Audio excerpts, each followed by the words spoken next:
Run for fit कार्यक्रम 2025 और CM Bhajanlal Sharma ने हरी झंडी दिखाई। अमर जवान ज्योति से मुख्यमंत्री भजनलाल शर्मा ने हरी झंडी दिखाई। रन फॉर फिट राजस्थान में खुद सीएम भजनलाल शर्मा ने भी दौड़ लगाई। मंत्री राज्यवर्धन सिंह राठौर, मंत्री जोगाराम पटेल भी कार्यक्रम में मौजूद रहे। Major general Rohit Malhotra, IAS Neeraj K Pawan भी उपस्थित रहे। सीएम भजनलाल शर्मा ने विभिन्न खेलों के खिलाड़ियों का इस दौरान सम्मान किया और साथ ही अंतर्राष्ट्रीय खिलाड़ियों को भूमि आवंटन भी किया गया।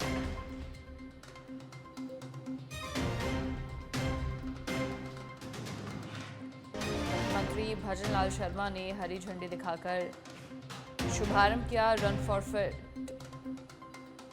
कार्यक्रम का। विभिन्न खेलों के खिलाड़ियों का इस दौरान सम्मान भी किया गया। अंतर्राष्ट्रीय खिलाड़ियों को भूमि आवंटन किया गया। आज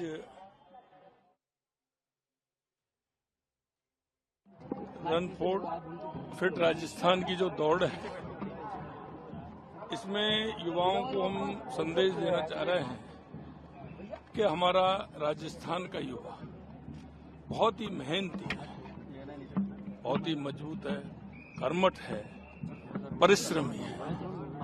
हम ऐसे युवाओं को राजस्थान दिवस के अवसर पर कहना चाहते हैं कि आप फिट रहोगे, स्वस्थ रहोगे तो स्वस्थ रहना आवश्यक है। तो हमारे मस्तिष्क में कई नए इनोवेशन आएंगे। हमारे मन में हमेशा ये रहना चाहिए कि हमारे देश के लिए, हमारे प्रदेश के लिए हम क्या कर सकते हैं। आज ये हमारा राजस्थान दिवस के सप्ताह के कार्यक्रम चल रहे हैं। मैं सबसे पहले तो उन सभी को बहुत बहुत आभार व्यक्त करना चाहता हूं। उन सभी को मैं याद भी करना चाहता हूं, स्मरण करता हूं, जिन्होंने राजस्थान के निर्माण में अपना योगदान दिया। और अब सीएम भजनलाल शर्मा के आज के और कार्यक्रम आपको बता दें। आज कोटा के दौरे पर रहेंगे सीएम भजनलाल शर्मा। राजस्थान दिवस के उपलक्ष्य में साप्ताहिक महोत्सव है और दशहरा मैदान में नियुक्ति पत्र बांटे जाएंगे। रोजगार मेले के साथ 7,000 नियुक्ति पत्रों का वितरण होगा। स्किल नीति और युवा नीति विमोचन, द्रोणाचार्य अवार्ड विजेताओं को भूमि आवंटन, अटल ज्ञान केंद्र, नई किरण नशा मुक्ति केंद्र के दिशा निर्देश जारी होंगे। लोकसभा स्पीकर ओम बिरला भी इस दौरान मंच पर मौजूद रहेंगे।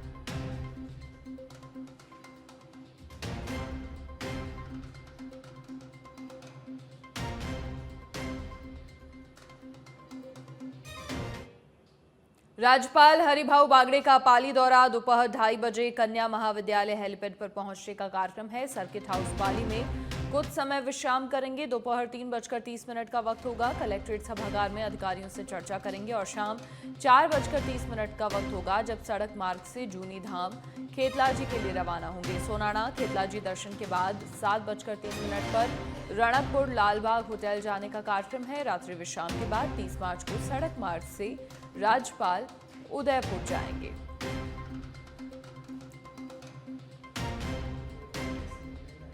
राज्यपाल हरिभाऊ बागड़े का पाली दौरा।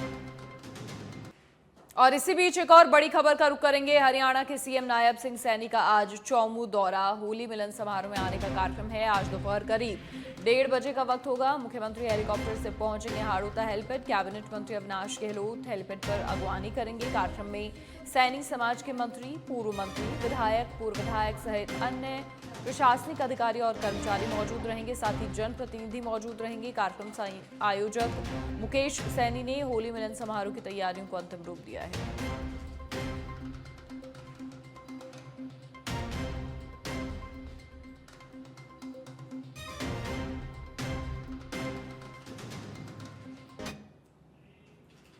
और राजस्थान विश्वविद्यालय के अंदर चल रहे भ्रष्टाचार के मामले में अन्ना हजारे के संस्थान की अब एंट्री। अन्ना हजारे के संस्थान जनतंत्र मोर्चा ने राज्यपाल को पत्र लिखा है। राजस्थान यूनिवर्सिटी में नैतिक और आर्थिक भ्रष्टाचार को लेकर 4 पन्नों का लेटर भेजा है। सीएमओ को भी भेजी गई है शिकायत की कॉपी। संविधान पार्क में गलती करने वालों पर कार्रवाई की मांग है। 3 करोड़ की पुस्तक मामले का भी जिक्र किया गया है। पत्र में लिखा, नहीं हो पाया टेंडर, लेकिन टेंडर की नियम और शर्तों से भ्रष्टाचार की बू आ रही है।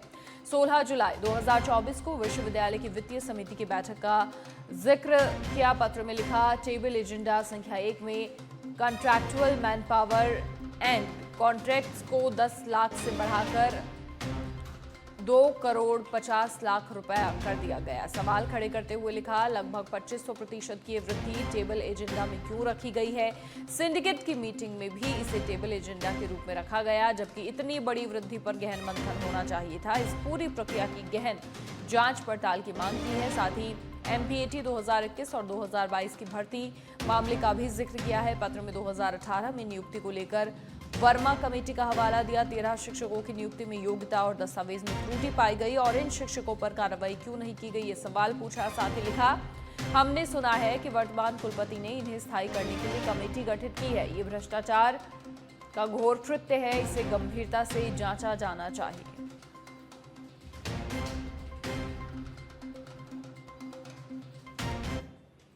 खबर छत्तीसगढ़ के कपासन से है, जहां मेवाड़ के प्रसिद्ध शनि धाम श्री शनि महाराज आली का भंडारा खोला गया। जब भंडारे से 14,78,429 रुपए की भेंट राशि निकली।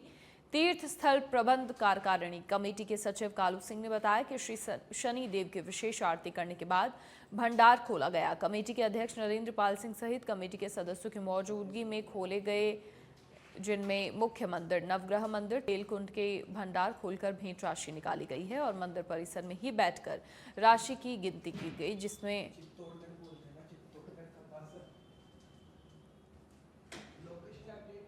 14,78,429 रुपए की भेंट राशि निकली है। चित्तौड़गढ़ कपासन में विशेष आरती के बाद शनि महाराज का ये भंडार खुला।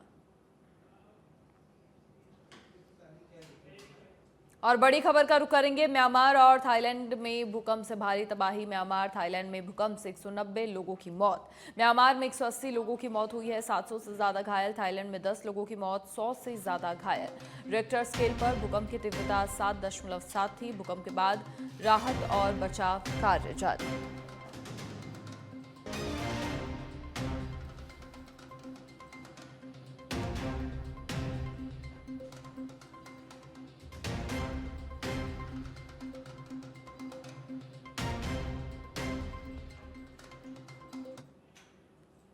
और लोकसभा में प्रश्नकाल के दौरान झुंझुनू सांसद ब्रिजेंद्र ओला ने किसानों की आवाज उठाई। इस दौरान उन्होंने कहा कि किसानों की आय को दोगुना करने का वादा करके केंद्र की सरकार सत्ता में आई थी, लेकिन आय तो दोगुनी नहीं हुई। सदन में ही केंद्रीय रसायन और उर्वरक मंत्री JP नड्डा ने ओला के सवालों का जवाब दिया और कहा कि मोदी सरकार लगातार किसानों के हितों के लिए निर्णय ले रही है। उन्होंने DAP की बढ़ाई कीमतों पर जवाब देते हुए कहा, यूरिया और DAP पर केंद्र सरकार किसानों को 60 से लेकर 85% तक की सब्सिडी दे रही है। उन्होंने यूरिया के कट्टे को 50 किलो के बजाय 45 किलो क्यों किया, उसके बारे में जवाब देकर सांसद को संतुष्ट किया।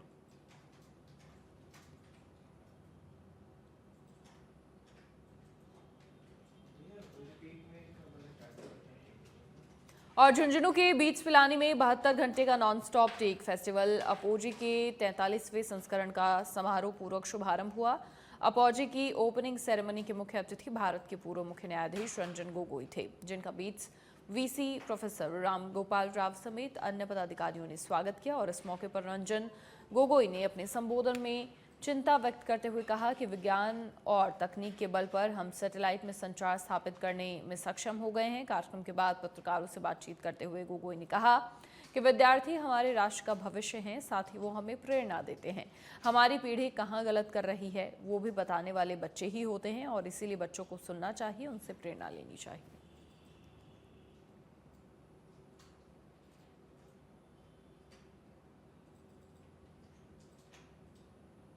हमें प्रेरणा देते हैं आज। They are the ones who teach us, right, where we have gone wrong, and I have because they can point out where our generation has gone wrong. I think this country has great future to look forward to. The young people are so committed. बहुत अच्छा लगा। is one of the topmost premier institutes that anybody wants to come and join. हमें मौका लगे तो in next life I'd like to come and study here engineering. But तब तक technology बहुत advanced हो जाएगा. Over here. I have said an engineer must be a lawyer must be engineer. It's all interdisciplinary now. You can't have watertight compartments. Yes. I'm an engineer, so I will only build. I'm a lawyer, I'll only go to court. No. What will you do in court? You need technology in court. Yes, Right? yes. And engineering, you build with what? Your values, your principles. बच्चे हमें कोटा के कुन्हाड़ा थाना क्षेत्र में युवक ने फंदा लगाकर आत्महत्या कर ली। मृतक राहुल मतल मूल रूप से बारां जिले के कवाई सालपुरा का रहने वाला है। कुछ दिन पहले अपने नाना के घर पर आया था। मृतक फिजियोथेरेपिस्ट की तैयारी कर रहा था। हालांकि पुलिस आत्महत्या के कारणों का पता लगा रही है।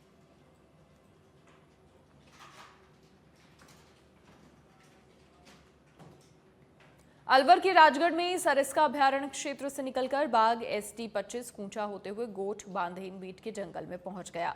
बाघ ST-25 का एक गाड़ी चालक ने वीडियो भी बनाया। वहीं वन कार्मिकों को कुंड के पास जंगल में बाघ ST-25 के पगमार्क मिले। बाघ ST-25 पर वन कर्मचारी निगरानी रखे हुए हैं।